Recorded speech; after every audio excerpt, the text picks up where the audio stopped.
Belarus is often called Europe's last dictatorship, but its name holds centuries of forgotten history. Why is it called Belarus? The answer is hidden in a medieval world of principalities, grand duchies, and shifting borders. The name is not just a label, it's a puzzle box of ancient peoples and a nation's quest for identity.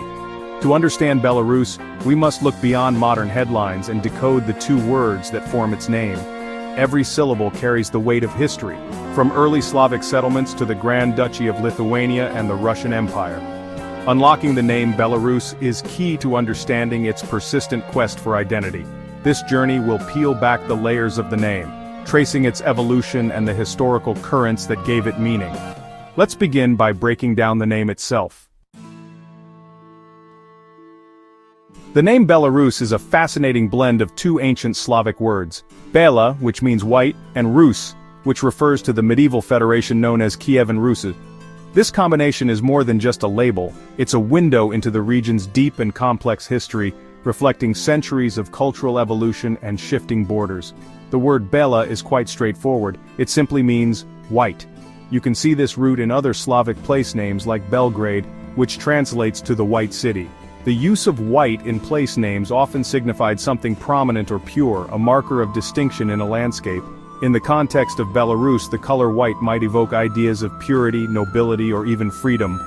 However, here it primarily serves to distinguish this particular region from others, setting it apart on the map and in the minds of its people. The snowy landscapes and misty fields of Belarus only reinforce this association. The term Rus is more layered and complex. It refers to the Kievan Rus, a powerful and influential state that existed from the 9th to the 13th centuries. This federation is considered the cultural and political ancestor of modern Ukraine, Russia, and Belarus, and its legacy still shapes the region's identity today.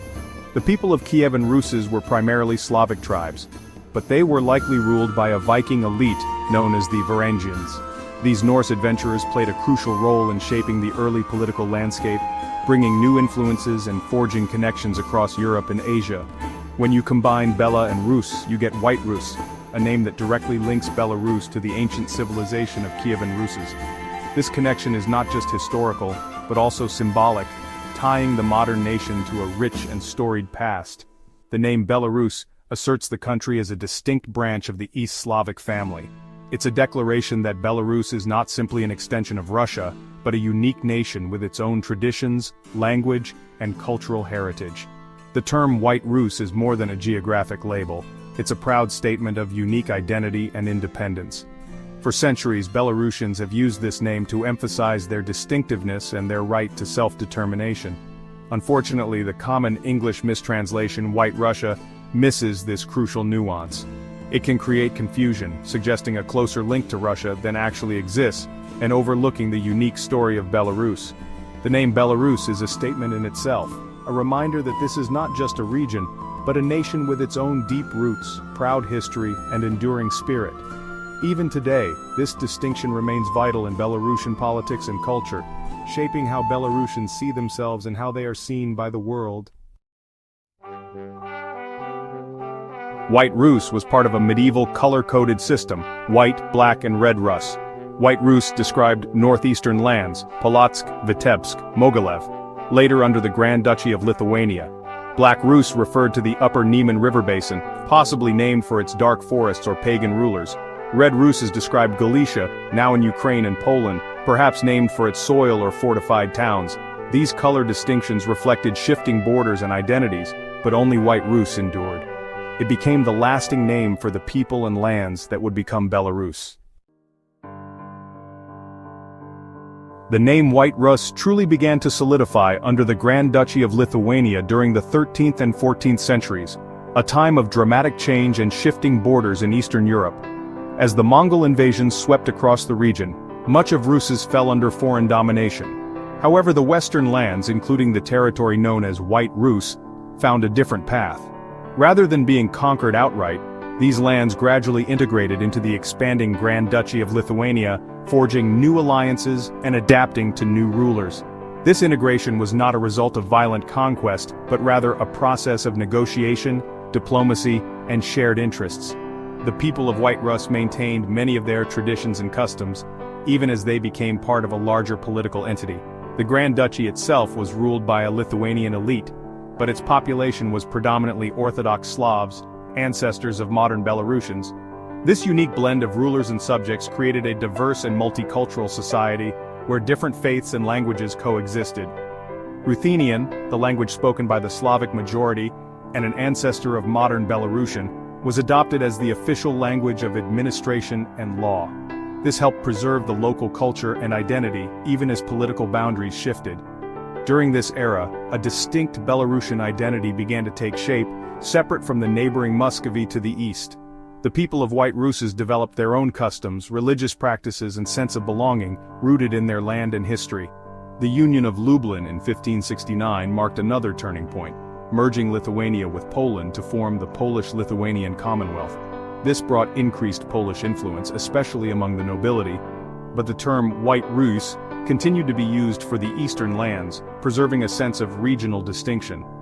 After the partitions of Poland in the late 18th century, White Ruses was absorbed into the Russian Empire.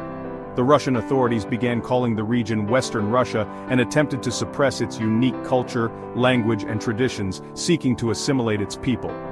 Yet despite these efforts, the name Belorussia, White Rus, persisted. It remained a stubborn reminder of a separate identity, cherished by the people and reflected in their language, folklore and symbols. Even under the weight of imperial rule, the name refused to disappear, echoing through generations as a testament to the enduring spirit of the Belarusian people. The 20th century brought upheaval and a new chapter for the name. After the Russian Empire's collapse, Belarus briefly declared independence, but soon became the Byelorussian Soviet Socialist Republic. The Soviets standardized the name Byelorussia, emphasizing ties to Russia and diminishing Belarus's unique identity. The Belarusian language was sidelined, and the name Byelorussia became a symbol of Soviet control. Despite formal trappings of statehood, real sovereignty was absent. The turning point came in 1991. With independence, the country officially changed its name to the Republic of Belarus.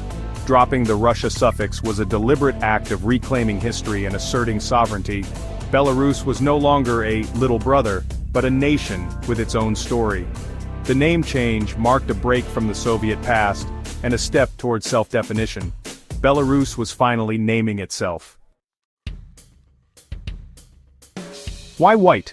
Historians offer several theories. One links white to early Christianization, White Rus as the land of the baptized, contrasting with pagan neighbors. Another theory sees white as a symbol of freedom. These lands escaped Mongol-Tatar domination, unlike much of Rus's. Some suggest white refers to the fair features of the local population, or to the snow that blankets the region. Others point to the traditional white linen clothing worn by peasants. Each theory adds a layer to the name's meaning: purity, freedom, geography, or culture. The symbolism of white helped the name endure through centuries of change. It became a marker of identity, faith, and resilience.